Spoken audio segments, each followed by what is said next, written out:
Descobri que meu marido e minha nora advogada tramavam minha ruína. O que eles não sabiam é que essa professora aposentada ainda tinha muito a ensinar. Meu nome é Margarete, tenho 64 anos e durante 35 anos acreditei que estava vivendo o casamento dos meus sonhos. Professora aposentada de português, sempre fui uma mulher organizada, observadora. Talvez por isso mesmo tenha demorado tanto para enxergar o que estava acontecendo bem debaixo do meu nariz.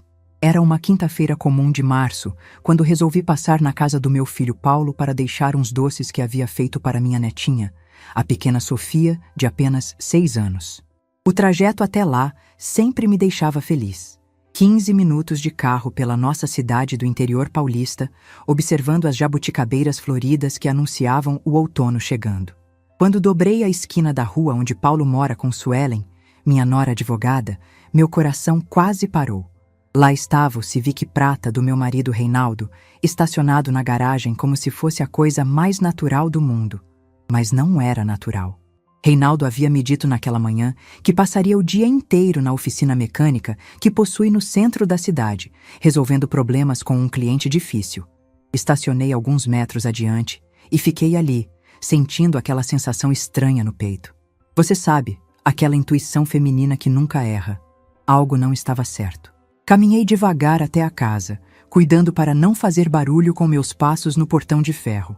As cortinas da sala estavam quase fechadas, mas havia uma fresta por onde eu podia ver o interior. E foi através dessa pequena abertura que minha vida de 35 anos de casamento se despedaçou em segundos. Reinaldo estava sentado confortavelmente no sofá da sala, não com aquela postura tensa de quem resolve problemas mecânicos, mas relaxado, com as pernas cruzadas como quem está em casa. E Suelen, minha nora, estava ao lado dele com uma pilha de papéis na mesa de centro. Mas não eram contas domésticas ou documentos da advocacia que ela exercia. Eram formulários que eu reconheci imediatamente, papéis de divórcio. Minha primeira reação foi de confusão total. Por que Reinaldo estaria ajudando Suelen com papéis de divórcio? Seria algum cliente dela? Mas então, escutei as palavras que me congelaram na hora. Tem certeza de que ela não desconfia de nada? Perguntou Suelen, mexendo nos cabelos loiros de um jeito que eu nunca havia visto. Íntimo, confiante. Margarete não suspeita de nada, respondeu meu marido com uma frieza que me cortou como uma lâmina. Ela está tão ocupada com as aulas particulares e cuidando dos netinhos que nem percebe quando saio de casa. Eu me agarrei na grade do portão para não cair. Meus joelhos tremiam tanto que pensei que fossem me trair. Mas o pior ainda estava por vir. Perfeito, disse Suelen, folheando os papéis. Então, podemos seguir com o plano original.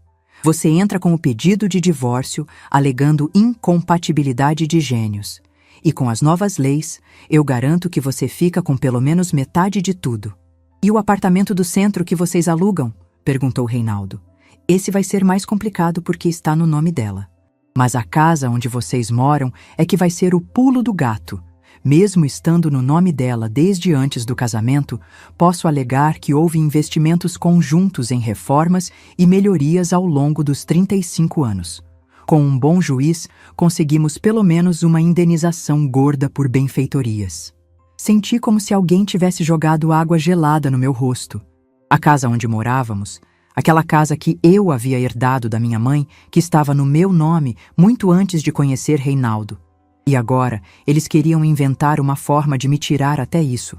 A casa onde criei meu filho Paulo, onde demos os primeiros passos da Sofia, onde construí cada cantinho com amor e cuidado durante décadas.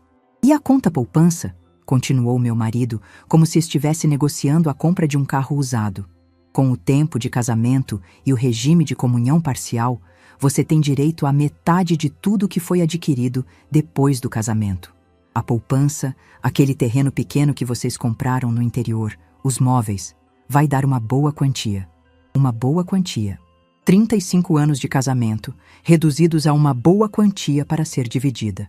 35 anos de lavar as camisas dele, preparar o almoço todos os dias antes dele sair para a oficina, cuidar dele quando ficou internado com pneumonia 3 anos atrás, acordar de madrugada quando teve aquela crise de gastrite que quase o levou para o hospital. Mas o que mais me machucou foi a frieza na voz de Suelen. A menina que eu havia recebido na família de braços abertos quando ela começou a namorar meu Paulo há 8 anos. A advogada recém-formada que eu ajudei a conseguir os primeiros clientes, indicando conhecidas do bairro que precisavam de orientação jurídica.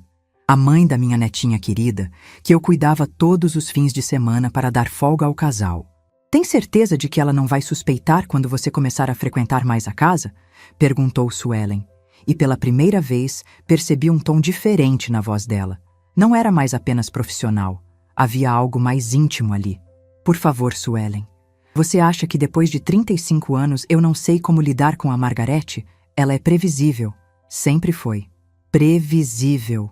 A palavra ecoou na minha cabeça como um sino funeral. E o Paulo? Perguntou ela. Ele vai estranhar você aparecer aqui com tanta frequência. Paulo trabalha o dia inteiro no banco. Quando chega em casa só quer saber de televisão e cerveja. Além disso, se perguntarem, digo que estou ajudando vocês com alguns consertos na casa. Consertos. Que ironia amarga. Ali estava meu marido, planejando consertar a própria vida financeira, destruindo a minha e usando minha própria nora como cúmplice. Suelen se levantou e foi até a janela, exatamente na minha direção. Meu coração disparou, mas felizmente ela não olhou para baixo, apenas fechou a cortina completamente. Escutei o barulho de papéis sendo guardados e vozes mais baixas, impossíveis de entender. Caminhei de volta ao carro com as pernas bambas, como se estivesse aprendendo a andar de novo. Dentro do carro, com as mãos tremendo, liguei o celular e gravei um áudio para mim mesma, contando tudo o que havia acabado de presenciar. Sabia que precisava registrar cada detalhe enquanto ainda estava fresco na memória. A volta para casa foram os 15 minutos mais longos da minha vida. A cada semáforo, a cada curva, as palavras que havia escutado martelavam na minha cabeça. Ela é previsível. Sempre foi. Como se 35 anos de vida compartilhada fossem apenas uma rotina conveniente que agora estava atrapalhando os planos dele. Quando cheguei em casa, Reinaldo ainda não havia voltado. Sentei na cozinha, na mesma mesa onde tomávamos café juntos todas as manhãs há mais de 3 décadas. E chorei como não chorava desde o dia em que minha mãe morreu. Mas não eram apenas lágrimas de tristeza. Havia raiva ali também. Uma raiva fria, calculada, que crescia no meu peito como um fogo controlado. Aos 64 anos, depois de uma vida inteira sendo a esposa dedicada, a mãe presente, a avó carinhosa, eu havia descoberto que estava sendo traída não apenas por um homem, mas por uma conspiração familiar que pretendia me deixar sem nada. Mas eles cometeram um erro fatal.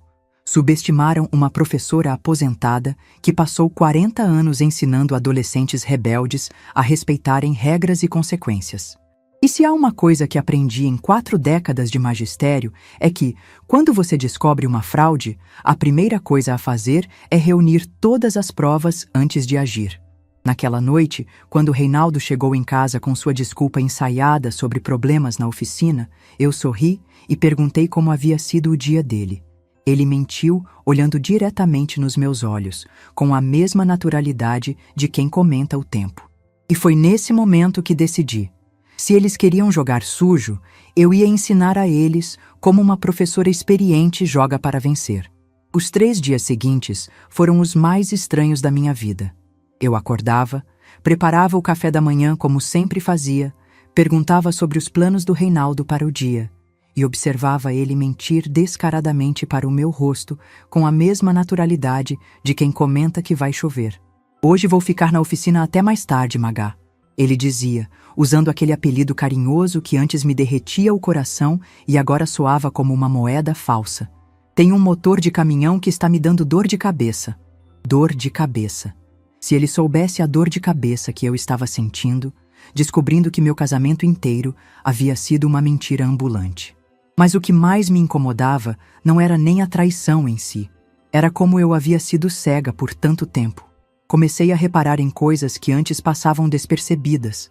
A forma como ele sempre saía de casa com o cabelo bem penteado, mesmo para trabalhar com graxa. Como ele havia começado a usar aquela colônia mais cara, que eu pensava que fosse para se sentir bem consigo mesmo depois dos 60 anos. Como ele sempre voltava para casa no horário certinho do almoço, Mas nas últimas semanas, às vezes atrasava, dizendo que havia parado para tomar uma cerveja com os clientes. Cerveja. Claro. A cerveja do amor proibido. Na quarta-feira, resolvi fazer um teste. Liguei para a oficina dele por volta das 3 da tarde.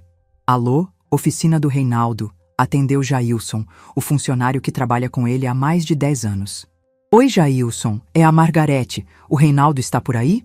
Dona Margarete, ele saiu mais cedo hoje. Disse que tinha umas coisas para resolver. Achei que a senhora soubesse. Coisas para resolver.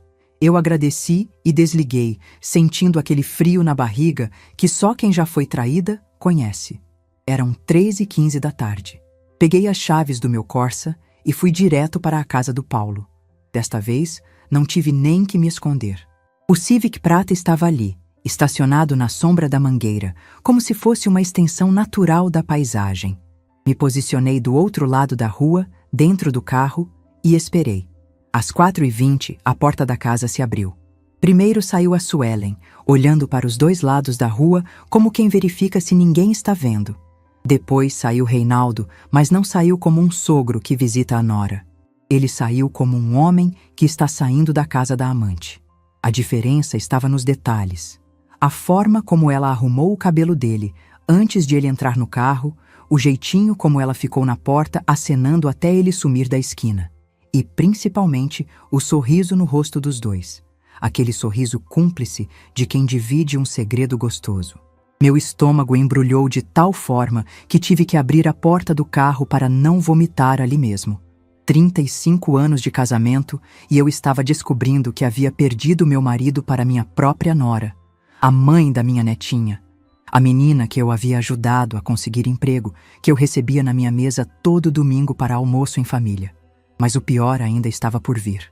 Esperei Reinaldo sumir de vista e decidi dar uma volta no quarteirão antes de voltar para casa. Foi quando vi uma cena que me gelou o sangue. Suelen estava no portão, conversando com Dona Cleide, a vizinha fofoqueira do bairro. E pela linguagem corporal das duas, não era uma conversa casual sobre o tempo. Parei o carro 2 casas adiante e abaixei o vidro, fingindo que estava mexendo no celular. Ela não desconfia de nada mesmo? Perguntou Dona Cleide, com aquela voz ansiosa de quem adora uma fofoca boa. Imagina, Dona Cleide, Reinaldo disse que ela é muito inocente. Passa o dia inteiro ocupada com as aulas particulares e nem repara nas coisas. Inocente. Eu era inocente. Como se a confiança de 35 anos fosse um defeito de caráter. E quando vocês vão assumir? Continuou a vizinha, praticamente salivando de curiosidade. Calma, respondeu Suelen, rindo baixinho. Primeiro ele precisa se separar direito. Sabe como é, né? Tem que fazer tudo certinho para não perder nada na divisão. Para não perder nada. Elas estavam falando da minha vida como se fosse um negócio mal feito que precisava ser liquidado com cuidado. E o Paulo? Perguntou Dona Cleide. Paulo nem imagina. Ele acha que o pai só vem aqui para ajudar com umas coisas da casa. Homem é cego mesmo para essas coisas. Cego. Como a mãe dele, aparentemente. Mas e a Sofia? A menina não vai estranhar o vovô morando aqui? Pelo contrário, disse Suelen, e o tom da voz dela mudou para algo mais calculista. Sofia adora o vovô Reinaldo. Vai ser até bom para ela ter uma figura paterna mais presente, já que o Paulo trabalha tanto. Figura paterna mais presente. Elas estavam planejando apagar a minha existência da vida da minha própria netinha, substituir-me por uma versão melhorada da família, onde eu não existia. Voltei para casa dirigindo no automático, porque minha cabeça estava voando longe dali. Cheguei, sentei na mesa da cozinha e chorei até não ter mais lágrimas. Mas depois do choro, veio uma coisa diferente, uma frieza que eu nunca havia sentido na vida. Fui até o quarto, abri o guarda-roupa do Reinaldo e comecei a procurar. No bolso de uma calça jeans, encontrei um papel amassado, um recibo de uma pousada no centro. Data: 2 semanas atrás. Horário: tarde toda. Exatamente no dia em que ele disse que estava fazendo orçamento para um cliente em outra cidade. No bolso de uma camisa social, achei um papel ainda pior. Uma lista de compras escrita na letra da Suelen. Mas não eram compras para a casa do Paulo. Era uma lista de coisas para um apartamento. Cortina para a sala, tapete pequeno, lençol casal, cafeteira.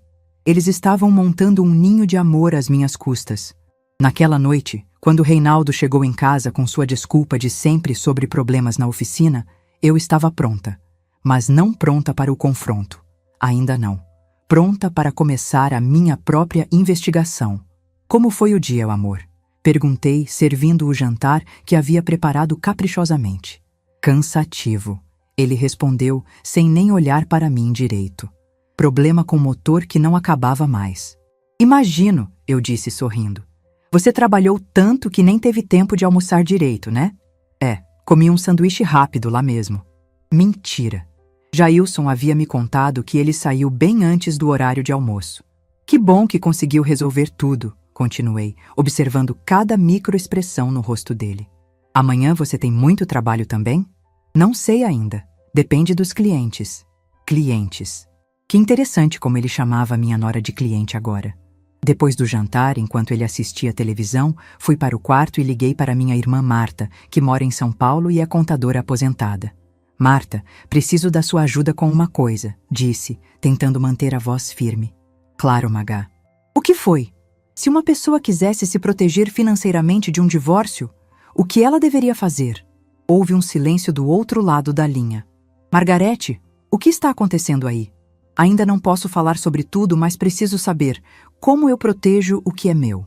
Marta, sempre prática, foi direta ao ponto. Primeira coisa, documenta tudo. Toda a conta, toda a propriedade, todo o bem que estava no seu nome antes do casamento. Segunda coisa, abre uma conta só sua, sem comunicação para ele. Terceira coisa, se você suspeita que ele está movimentando dinheiro, congela as contas conjuntas. Posso fazer isso? Claro que pode. Qualquer dos cônjuges pode solicitar o bloqueio das contas conjuntas se suspeitar de movimentação irregular.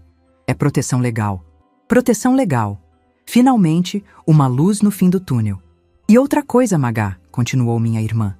Se você está fazendo essas perguntas, é porque já descobriu alguma coisa. Seja esperta. Não confronte ainda. Reúne as provas primeiro. Desliguei o telefone com um plano formando na minha cabeça.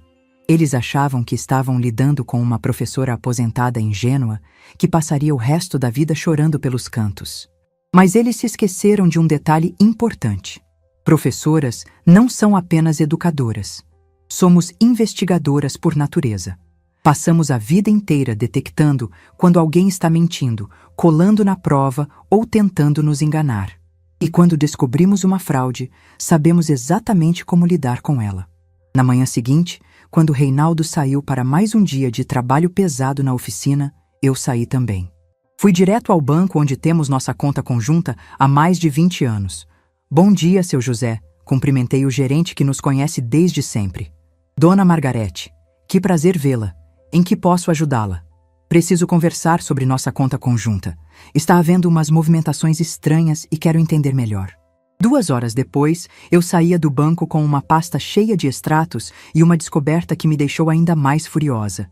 Nos últimos 3 meses, Reinaldo havia sacado quase R$6.000 da nossa poupança conjunta, sempre em valores pequenos para não chamar atenção. R$6.000. O dinheiro que eu havia economizado dando aulas particulares de português nos fins de semana, juntado centavo por centavo, pensando numa viagem para visitar meu irmão no Rio de Janeiro, que há anos prometo fazer.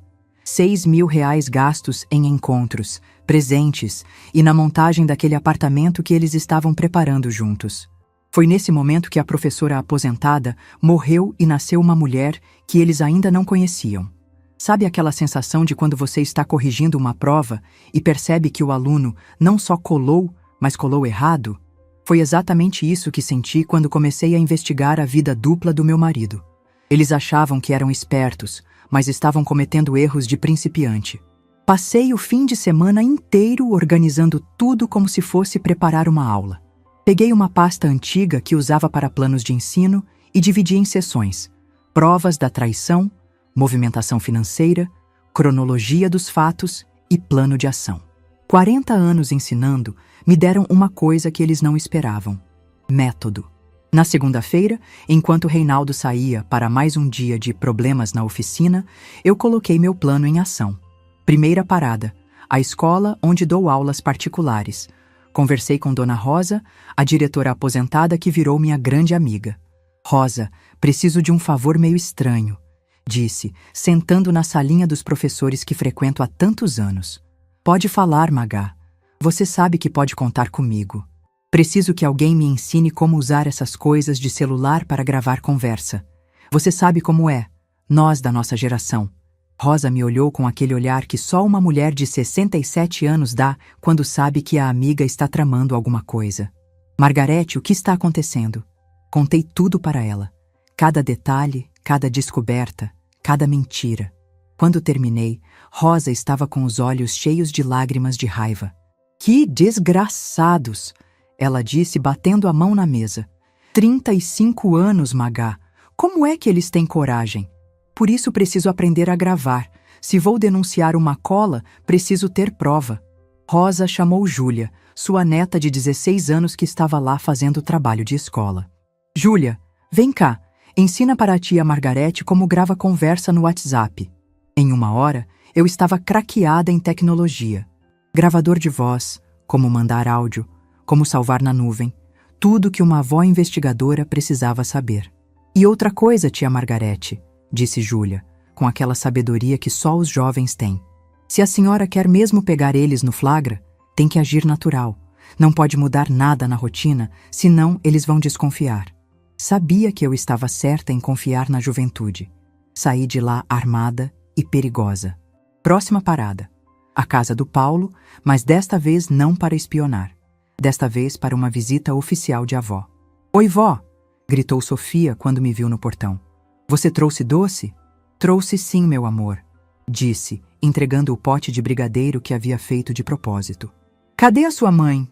Suelen apareceu na sala com aquela cara de quem não esperava a visita. Oi, sogra! Que surpresa! Sogra.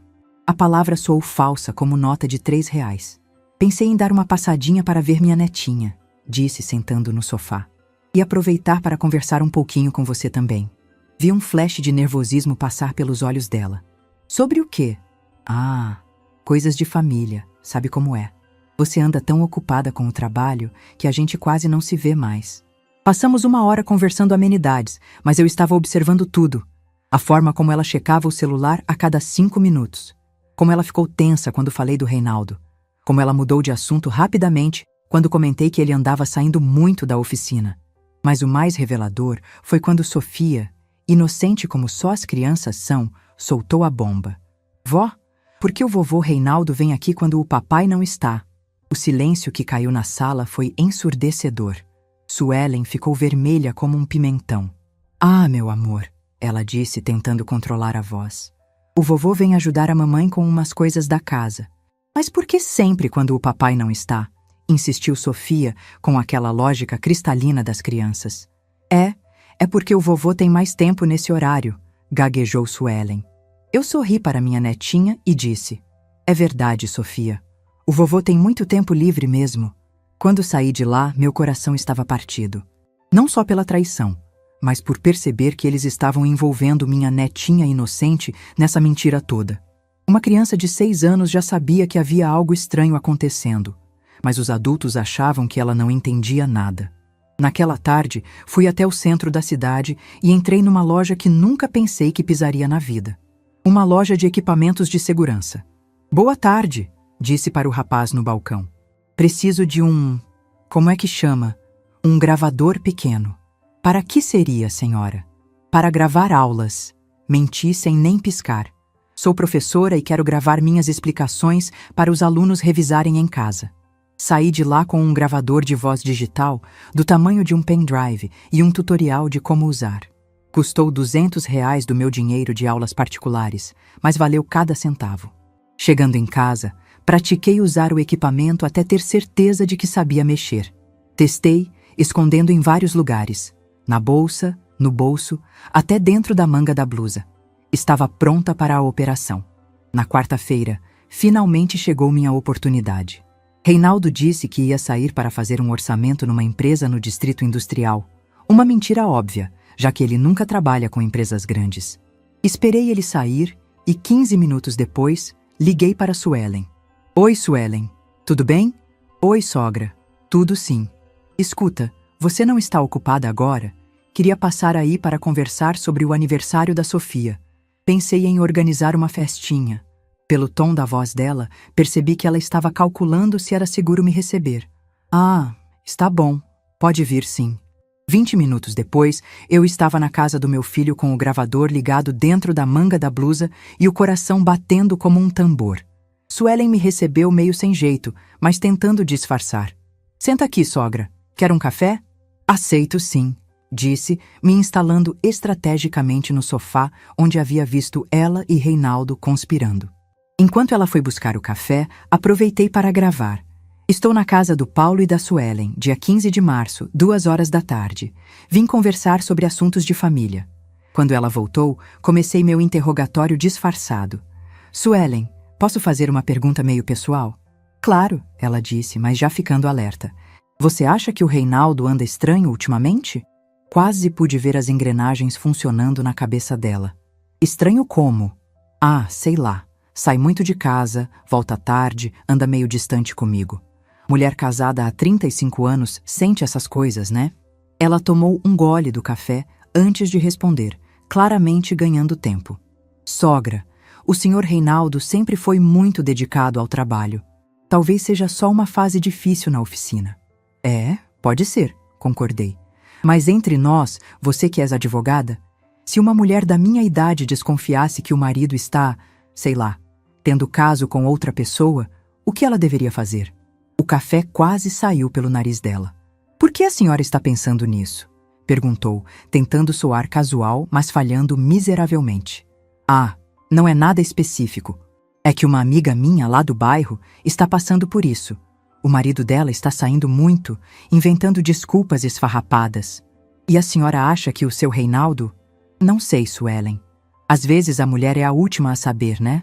Ela ficou em silêncio por um tempo que pareceu eterno. Sogra, posso dar um conselho? Claro. Se fosse a sua amiga, eu diria para ela não ficar criando fantasmas.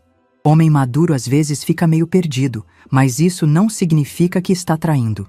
Pode ser só uma crise de meia-idade. Crise de meia-idade. Aos 62 anos. Que criatividade. Você tem razão, concordei. Mas e se a suspeita fosse verdade? O que a pessoa deveria fazer? Bom, primeiro teria que ter certeza. Não adianta fazer escândalo por causa de desconfiança. Depois, se fosse verdade mesmo, aí sim procuraria um advogado para orientar sobre divisão de bens, essas coisas. E como faria para ter certeza? Ela me olhou com uma expressão estranha. Por que tanto interesse nisso, sogra? É que minha amiga está sofrendo muito com essa dúvida. Ela não sabe se investiga ou se deixa para lá. Olha, como advogada, eu sempre falo, se tem dúvida, é melhor esclarecer. Senão a pessoa vive em agonia para sempre. E se ela descobrisse que é verdade mesmo? Aí dependeria do que ela quer. Se quer tentar salvar o casamento ou se quer se separar. E financeiramente, como ficaria? Pronto. Agora ela estava no território que eu queria. Bom, depende de como estão os bens. Se foi casamento com comunhão de bens, ela tem direito à metade de tudo que foi adquirido durante o casamento. E se alguns bens estivessem só no nome dela, de antes do casamento? Aí fica mais complicado para o marido. Esses bens não entram na divisão. Ah, que interessante, disse, fingindo surpresa. Minha amiga tem uma casa que herdou da mãe, bem antes de casar. Então ela está protegida quanto a isso. Mas claro, se houve benfeitorias na casa durante o casamento, aí pode ter algumas complicações. Benfeitorias. Exatamente a palavra que eu havia ouvido na conversa deles. Que tipo de complicações? Se o marido investiu dinheiro em reformas, melhorias, ele pode pedir indenização por essas benfeitorias. Mesmo a casa sendo só dela? É uma questão que depende muito de cada caso. Por isso é importante ter um bom advogado. Um bom advogado. Como ela mesma. Continuamos conversando por mais meia hora, e cada resposta dela confirmava o que eu já sabia. Ela estava preparando o terreno legal para me roubar. Cada pergunta que eu fazia como se fosse sobre minha amiga, ela respondia como se estivesse dando aula sobre como destruir um casamento de 35 anos. Quando saí de lá, tinha tudo gravado. Não apenas a conversa, mas a prova de que ela sabia exatamente qual era meu patrimônio e como atacá-lo. Naquela noite, Quando Reinaldo chegou com sua desculpa ensaiada sobre o orçamento da empresa, eu estava pronta para a próxima fase do meu plano. Como foi o orçamento, amor? Perguntei, servindo o jantar. Complicado, ele disse. O cara quer um preço que mal cobre o material. Mentira. Eu sabia exatamente onde ele havia passado a tarde. Que pena, respondi. Mas não se preocupe. Às vezes, negócios complicados acabam se resolvendo sozinhos. Ele me olhou meio estranho, como se tentasse decifrar se havia algum significado oculto na minha frase. Havia. Mas ele só descobriria qual no momento certo. Por enquanto, eu ainda estava coletando evidências. E como toda boa professora, eu sabia que não adianta dar a lição antes de ensinar toda a matéria. Durante 2 semanas, continuei sendo a esposa perfeita e a sogra querida, enquanto eles cavavam a própria cova cada vez mais fundo. Reinaldo inventava desculpas cada vez mais elaboradas para suas saídas, e eu anotava cada mentira no meu caderninho, como se fosse corrigindo redação cheia de erros. Vou na casa do compadre João resolver uns negócios, ele disse numa terça-feira. João havia morrido há 3 anos. Eu não disse nada, apenas anotei. Usou o compadre morto como álibi. Nota 0 em criatividade. Enquanto isso, continuei minha investigação silenciosa. Descobri que Suelen havia aberto uma conta bancária nova há 4 meses, exatamente quando começaram as movimentações suspeitas na nossa poupança. Descobri também que ela havia pedido certidões atualizadas de todos os imóveis da família, alegando ser para organização de documentos. Organização de documentos, para organizar meu patrimônio direto para as mãos dela. Mas a descoberta que mais me doeu foi quando fui buscar Sofia na escola, e a professora dela, Dona Carmen, veio conversar comigo. Dona Margarete, posso falar uma palavrinha com a senhora? Claro, Carmen. Aconteceu alguma coisa? É sobre a Sofia. Ela tem feito uns desenhos meio preocupantes. Carmen me mostrou um desenho que Sofia havia feito na aula de artes. Era uma família, um homem, uma mulher, uma menina e separada no canto da folha, uma velhinha sozinha com lágrimas descendo pelo rosto. Perguntei para ela quem eram as pessoas do desenho, continuou a professora. Ela disse que era o papai, a mamãe, ela mesma e no cantinho a vovó triste porque ia ficar sozinha. Meu coração se despedaçou ali mesmo. Minha netinha de 6 anos já estava sendo preparada psicologicamente para minha exclusão da família. Eles não estavam apenas roubando meu dinheiro, estavam roubando minha neta. A senhora sabe se está acontecendo alguma coisa em casa? Perguntou Carmen com delicadeza. Estou investigando, respondi, guardando o desenho na bolsa. Obrigada por me avisar. Saí da escola com uma determinação que eu nunca havia sentido na vida. Não era mais sobre dinheiro ou propriedade. Era sobre proteger minha família do veneno que havia se instalado dentro dela. Naquela noite, liguei para minha irmã Marta em São Paulo. Marta, chegou a hora. Preciso de um advogado bom, mas que seja discreto. Já estava esperando essa ligação, ela disse. Tenho o contato perfeito, Dr. Marcelo Ferreira. Ele é especialista em direito de família e foi quem me ajudou quando o Zé tentou me passar para trás no divórcio. Ele atende em cidades do interior? Atende sim, e o melhor, ele odeia advogado safado. Se você tem prova de que a nora está tentando te aplicar um golpe, ele vai adorar desmontar o esquema dela. Na sexta-feira, Dr. Marcelo veio até nossa cidade.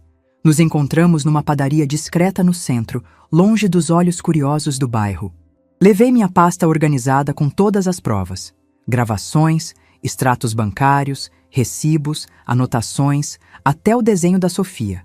Dr. Marcelo era um homem de uns 50 anos, cabelo grisalho, óculos de professor. Me deu confiança na hora. Dona Margarete, ele disse depois de analisar tudo. Em 25 anos de profissão, raramente vi um caso tão bem documentado. A senhora tem material suficiente não só para se defender, mas para contra-atacar. O que o senhor sugere? Primeiro, vamos proteger seus bens imediatamente. A casa que a senhora herdou está segura, mas as contas conjuntas precisam ser bloqueadas hoje mesmo. Posso fazer isso? Não só pode como deve. Vou preparar um documento solicitando o bloqueio preventivo por suspeita de movimentação irregular. É direito seu. E depois? Depois vamos dar uma lição neles que nunca vão esquecer. Ele me explicou o plano. bloquear todas as contas na segunda-feira de manhã, bem quando Reinaldo tentasse sacar dinheiro para mais uma tarde de romance. Simultaneamente, abriríamos uma investigação na OAB contra Suelen por uso de informações privilegiadas de cliente, porque, tecnicamente, eu poderia ser considerada cliente dela quando pedia conselhos jurídicos. E tem mais uma coisa, disse Dr. Marcelo com um sorriso. Se eles entrarem com pedido de divórcio primeiro, vamos estar prontos com uma montanha de evidências de má-fé. O juiz vai adorar. Saí da padaria me sentindo como uma aluna que finalmente entendeu a matéria mais difícil da escola. No sábado, Reinaldo disse que ia trabalhar meio período na oficina. Claro que não foi. Mas desta vez eu não o segui. Em vez disso, fui fazer uma visita que estava adiando há semanas. Conversar com meu filho Paulo. Cheguei na casa dele no meio da tarde. Suelen havia saído para fazer compras, ou pelo menos era isso que Paulo acreditava. "Oi, mãe!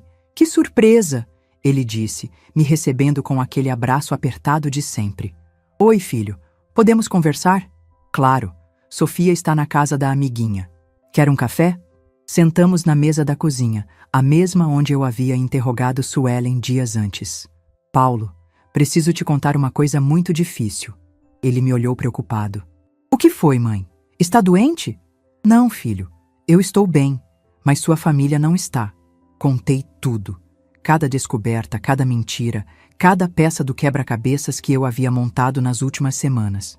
Mostrei as fotos que havia tirado dos recibos, deixei ele escutar trechos das gravações, expliquei sobre o dinheiro sumindo da poupança. Paulo ficou branco como uma parede. "Mãe, você tem certeza disso tudo?" "Filho, em 40 anos dando aula, eu aprendi a distinguir verdade de mentira. E isso aqui é a verdade mais dolorosa que já tive que enfrentar." Ele segurou a cabeça com as mãos. "Eu não posso acreditar que a Suelen e o papai, meu próprio pai, eles não contavam que você ia descobrir", disse, segurando a mão do meu filho. "Achavam que podiam te manter no escuro para sempre." "E a Sofia?" Ele perguntou com a voz quebrada. Mostrei o desenho que a professora havia me dado. "Eles estão preparando ela para me esquecer, Paulo. Sua filha já sabe que alguma coisa está errada." Nós dois choramos ali na cozinha. Meu filho, descobrindo que estava casado com uma mulher capaz de trair a família que a acolheu. Eu, vendo meu menino sofrer por causa da ganância de pessoas que deveriam protegê-lo. "O que você vai fazer, mãe?" "Vou me defender. E vou proteger você e a Sofia dessa situação. Precisa de alguma coisa? Preciso que você seja forte e que confie em mim. Nas próximas semanas, muita coisa vai acontecer. Sua esposa vai tentar te convencer de que eu estou ficando louca, que estou inventando coisas. Eu nunca vou acreditar nela contra você", disse Paulo com firmeza. "E outra coisa, filho, não conta nada para ela ainda. Deixa eles pensarem que estão ganhando o jogo." No domingo, último dia da minha vida antiga, organizei um almoço de família. Convidei todos, Reinaldo, Paulo, Suelen e Sofia. Um almoço de despedida, embora ninguém soubesse disso ainda. Caprichei na comida como nunca. Fiz aquela macarronada que todos adoram, assado de panela com farofa, pudim de leite condensado. A mesa estava linda, com toalha bordada e as louças boas que só uso em ocasiões especiais. Durante todo o almoço, observei Reinaldo e Suelen trocarem olhares cúmplices. Eles pensavam que eram invisíveis, mas para quem sabia o que procurar, cada gesto era uma confissão. "Que almoço maravilhoso, sogra", disse Suelen, sorrindo falsamente. "Obrigada, querida", respondi. "Pode ser o último que faço assim, reunindo toda a família." Todos me olharam surpresos. "Por que, vó?" perguntou Sofia. "Ah, meu amor, as coisas mudam, né? A gente nunca sabe o que o futuro reserva." Reinaldo pigarreou, desconfortável. "Que conversa estranha é essa, Magá?" "Nada demais", disse, servindo mais pudim para Sofia. "Só estava pensando que a vida é cheia de surpresas. Às vezes descobrimos coisas que mudam tudo." O silêncio que caiu sobre a mesa foi tenso. Paulo me olhou, sabendo exatamente do que eu estava falando. Suelen ficou inquieta. Reinaldo tentou mudar de assunto. "E aí, Paulo, como está o trabalho no banco?" Mas eu não havia terminado. "Sabe o que mais me impressiona na vida?" continuei. "É como as pessoas conseguem fingir por tanto tempo. Manter uma mentira por meses, anos, deve ser muito cansativo." "Mãe", disse Paulo, Você não quer que eu te ajude a levar essas louças para a cozinha? Deixa, filho. Hoje eu quero fazer tudo sozinha. Amanhã é segunda-feira e vai ser um dia diferente. Quando todos foram embora, lavei a louça pensando que aquela era realmente minha última refeição como a Margarete ingênua. A partir de segunda-feira, eles iam conhecer uma versão de mim que nem eu mesma sabia que existia. Antes de dormir, reli todas as minhas anotações, organizei todos os documentos que Dr. Marcelo precisaria na manhã seguinte e gravei um último áudio no celular. Amanhã, dia 25 de março, às 8 horas da manhã, começa a minha luta por justiça. Não é vingança, é educação. Porque tem gente neste mundo que só aprende na marra. Dormi tranquila pela primeira vez em semanas. Amanhã seria o dia da prova final, e eu estava mais que preparada para dar a lição mais importante da minha carreira de professora. Segunda-feira, 8 horas da manhã. Reinaldo saiu para a oficina como sempre. Me deu um beijinho no rosto como sempre. Disse que voltaria para o almoço como sempre. A diferença é que hoje eu sabia que todas essas normalidades estavam com os dias contados. Às 8h30, eu estava na porta do banco com o Dr. Marcelo. Pronta, dona Margarete? Ele perguntou. Mais do que pronta, respondi. Estou ansiosa. Em 15 minutos, todas as nossas contas conjuntas estavam bloqueadas. Cartões cancelados, poupança congelada. Qualquer movimentação agora precisaria da presença dos 2 titulares com documentos. E agora? Perguntei. Agora esperamos a reação deles, disse Dr. Marcelo com um sorriso. Vai ser interessante. Não demorou muito. Às 10h15 da manhã, meu celular tocou. Era Reinaldo, com a voz alterada. Magá, você está em casa? Estou. Por quê? Estou no banco há 1 hora tentando sacar dinheiro e eles dizem que tem algum problema nas nossas contas. Você mexeu em alguma coisa? Mexer como? Perguntei, fingindo não entender. Sei lá, mexeu em algum documento, mudou alguma coisa? Não mexi em nada, Reinaldo. Que estranho. Vou ligar no banco para saber o que está acontecendo. Claro que não liguei. Em vez disso, liguei para Dr. Marcelo. Ele mordeu a isca, disse. E agora? Agora esperamos a segunda reação. Pode ter certeza de que ele vai correndo falar com a Suelen. Tinha razão. Às 11 horas, meu celular tocou de novo. Desta vez, era Suelen.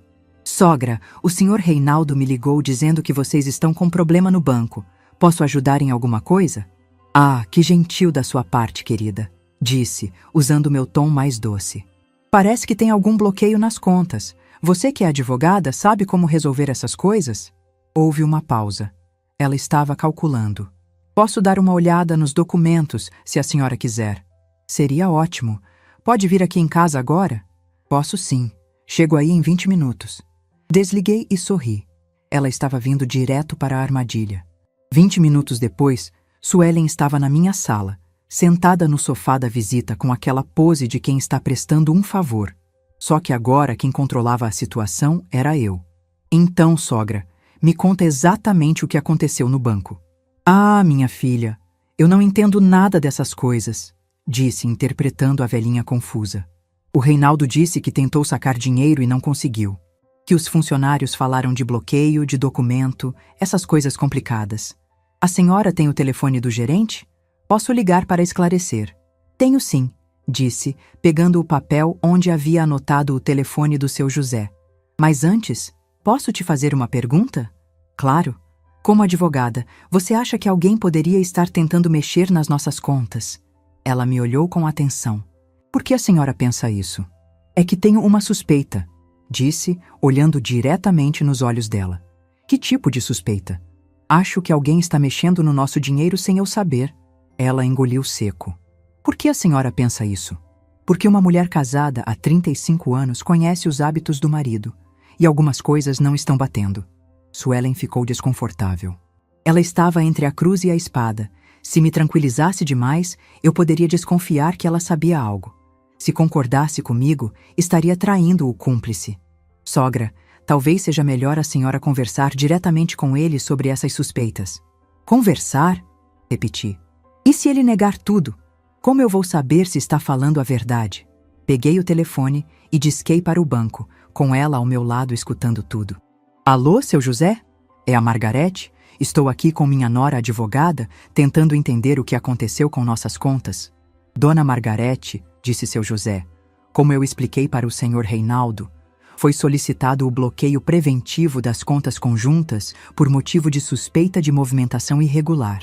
Movimentação irregular? Repeti alto, para Suelen escutar. Que tipo de movimentação? Saques frequentes em valores fracionados, tentativa de transferência para contas de terceiros sem conhecimento de um dos titulares. Vi Suelen empalidecer. E quem solicitou esse bloqueio? Perguntei. Foi solicitado pela senhora mesmo, através de representante legal devidamente constituído. Ah, sim, claro, disse, fingindo lembrar. O Dr. Marcelo. Esqueci completamente. Desliguei e olhei para Suelen com cara de inocente. Que memória a minha, né? Esqueci que contratei um advogado para cuidar das nossas finanças. A senhora contratou um advogado? Ela perguntou com a voz trêmula.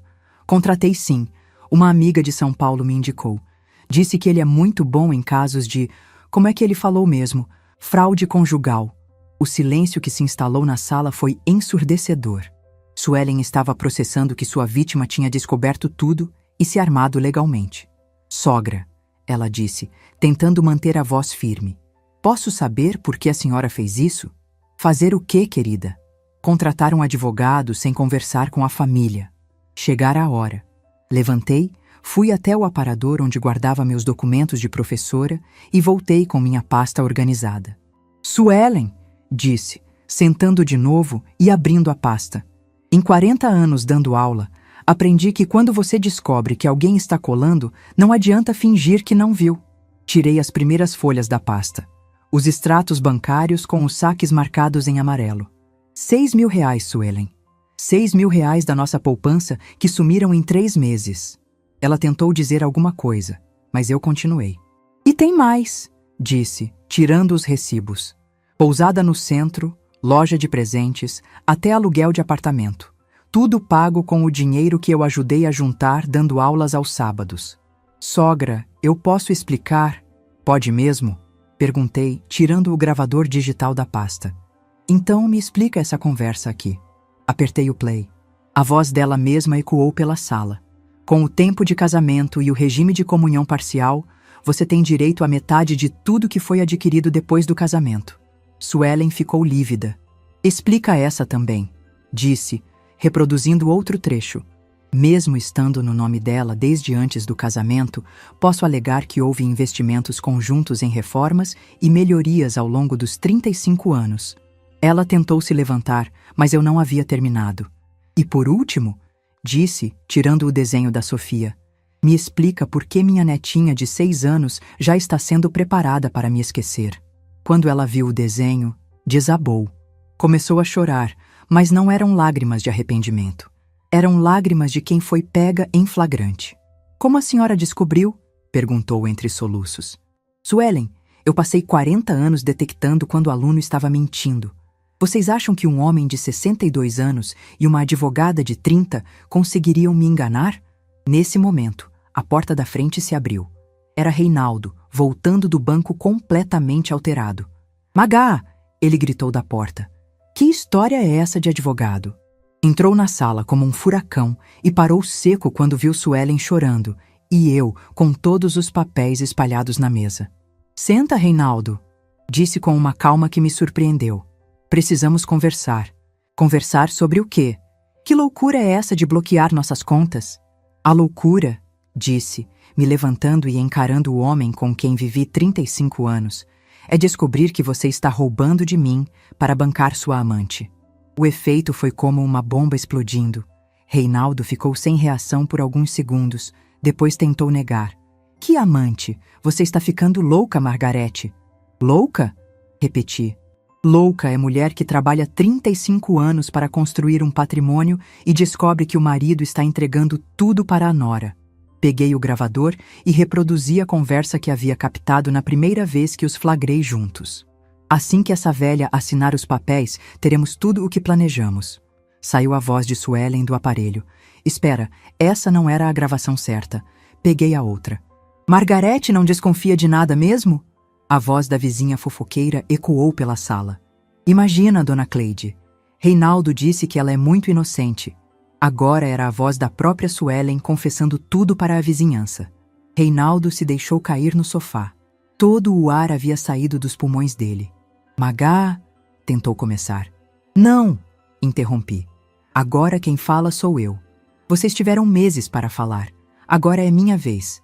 Caminhei até a janela e olhei para o jardim que eu mesma havia plantado. Árvore por árvore. 35 anos, Reinaldo. 35 anos acordando cedo para fazer seu café. 35 anos lavando sua roupa. 35 anos cuidando de você quando estava doente. E você pagou tudo isso planejando me roubar. Não era roubo, disse Suelen, tentando se defender. Era divisão legal de bens. Era roubo sim, rebati. Porque vocês sabiam que a casa é herança minha, que a maior parte da poupança vem do meu trabalho de professora, e mesmo assim planejaram me tirar tudo usando mentiras jurídicas. E o pior, continuei, agora olhando diretamente para ela, é que você usou a confiança que eu depositei em você. Eu te tratei como filha, Suelen. Te ajudei profissionalmente, cuidei da sua filha com todo o amor do mundo. Sogra, ela tentou falar. Não sou mais sua sogra, cortei. Sogra é quem tem nora. Eu só tenho uma víbora que me enganou por meses. Me virei para Reinaldo. E você? Disse, minha voz tremendo de emoção contida. Você era meu companheiro, meu parceiro de vida, o pai do meu filho, o avô da minha neta. E trocou tudo isso por quê? Por uma aventura com uma mulher 32 anos mais nova? Ele tentou responder, mas eu não deixei. Sabe o que mais me dói? Não é nem a traição, é a frieza. Vocês planejaram isso por meses, sentaram nesta sala calculando como me destruir, e eu servia café para vocês achando que estava cuidando da minha família. Peguei uma folha da pasta. Mas vocês cometeram um erro, disse. Vocês subestimaram uma professora. E professoras são profissionais em descobrir fraudes. Mostrei o papel. Denúncia ao Conselho Seccional da OAB contra a doutora Suelen Carvalho por uso indevido de informações de cliente em benefício próprio, violação de sigilo profissional e tentativa de estelionato contra pessoa vulnerável. Suelen ficou branca como papel. Isso vai destruir minha carreira, sussurrou. Deveria ter pensado nisso antes, respondi. Ações têm consequências. Isso é a primeira coisa que se ensina para uma criança. Reinaldo finalmente encontrou a voz. Magá, podemos conversar sobre isso. Resolver tudo em família. Família? Perguntei, quase rindo de nervoso. Que família, Reinaldo? A que você estava planejando destruir ou a nova que você estava montando com minha nora? Não era assim. Era exatamente assim. Mas agora vou te dar uma escolha. Você assina um acordo de separação consensual. Fica só com o que é realmente seu e sai da minha casa em paz. Ou enfrentamos isso na justiça, com todas as evidências que eu tenho, e você sai sem nada, e ainda com o nome sujo por estelionato. O silêncio pesou na sala por longos minutos. E se eu aceitar o acordo? Perguntou ele, derrotado. Você pega suas roupas e vai embora hoje. Fica com a oficina, que é sua mesmo. Fica com seu carro. Mas a casa, a poupança, os móveis, tudo fica comigo. Afinal, sorri amargamente. Era isso que vocês queriam, não era? Separação dos bens?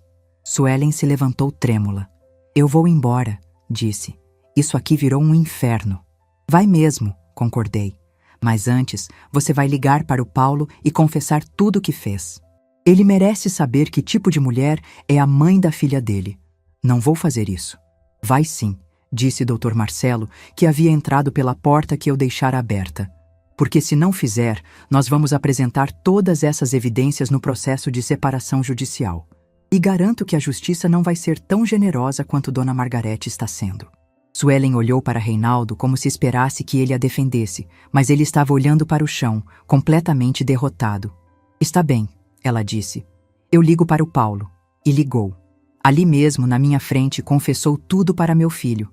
Contou sobre o caso com Reinaldo, sobre o plano de me roubar, sobre os meses de mentiras. Ouvi meu filho chorar do outro lado da linha e meu coração se partiu por ele. Quando ela desligou, Dr. Marcelo entregou os papéis para Reinaldo assinar. São 3 cópias, explicou. Acordo de separação consensual, renúncia a qualquer direito sobre a casa e termo de compromisso de não se aproximar de Dona Margarete fora de questões estritamente familiares envolvendo netos. Reinaldo assinou tudo sem ler. 1 hora depois, eles haviam saído da minha casa. Suelen foi embora furiosa, buzinando alto como uma adolescente fazendo birra. Reinaldo saiu com uma mala pequena, olhando para trás uma vez só antes de entrar no carro. Fiquei sozinha na minha sala, rodeada de papéis, gravadores e evidências. A casa estava silenciosa, mas era um silêncio diferente. Não era vazio, era liberdade. Paulo chegou 2 horas depois com Sofia.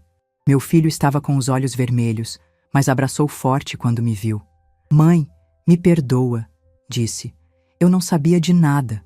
Não tem nada para perdoar, filho. Você também foi vítima. E agora? Perguntou. Agora recomeçamos, disse, pegando Sofia no colo. Nós 3, do jeito que tem que ser. 6 meses depois, Paulo e Sofia se mudaram para cá comigo. Ele pediu transferência no banco para trabalhar mais perto de casa. Sofia está fazendo terapia infantil para processar toda a situação, mas já voltou a fazer desenhos com famílias felizes. Suelen perdeu a licença para advogar por alguns anos e se mudou para outra cidade. Reinaldo vendeu a oficina e também foi embora. Soube que está morando em São Paulo, tentando recomeçar. E eu? Voltei a dar aulas particulares, agora na minha própria casa. Transformei o antigo quarto de hóspedes num escritório bonito e todas as tardes recebo estudantes aqui em casa. Sofia adora ajudar, distribuindo água e biscoitos para os alunos da vovó. Não me casei de novo, nem quero. Aos 64 anos, descobri que posso ser perfeitamente feliz sendo apenas eu mesma. Tenho meu filho, minha neta, meus alunos, minha casa e, principalmente, tenho minha dignidade. Tem gente que pergunta se eu não sinto raiva do Reinaldo. A verdade é que não. Sinto pena. Ele trocou 35 anos de vida real por alguns meses de fantasia e agora está sozinho, velho e sem família. Eu, por outro lado, estou viva, forte e rodeada de amor verdadeiro. A vida me ensinou que não adianta gastar energia odiando quem te traiu. É melhor usar essa energia construindo uma vida melhor. E é exatamente isso que estou fazendo. Outro dia, Sofia me perguntou se eu estava triste porque o vovô não mora mais aqui. Não, meu amor, respondi. Estou feliz porque agora nossa casa só tem pessoas que se amam de verdade. E essa é a pura verdade. Se essa história tocou seu coração, deixe seu like, se inscreva no canal e comente aqui embaixo. No meu lugar, o que você faria? Sua mensagem pode iluminar o dia de alguém.